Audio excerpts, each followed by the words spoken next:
Hi guys!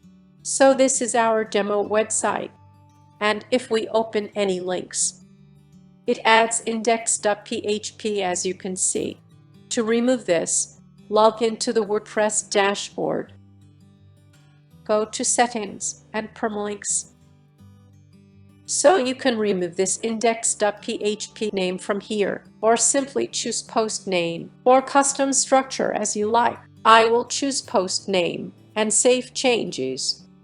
Now if I open the site and go to privacy policy, so index.php is removed. This old URL with index.php normally redirects to the new one, but sometimes it may not.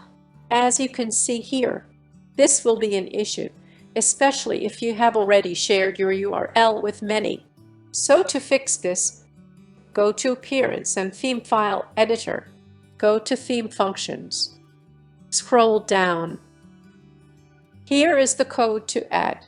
Copy this and paste it into Theme Functions. Update file.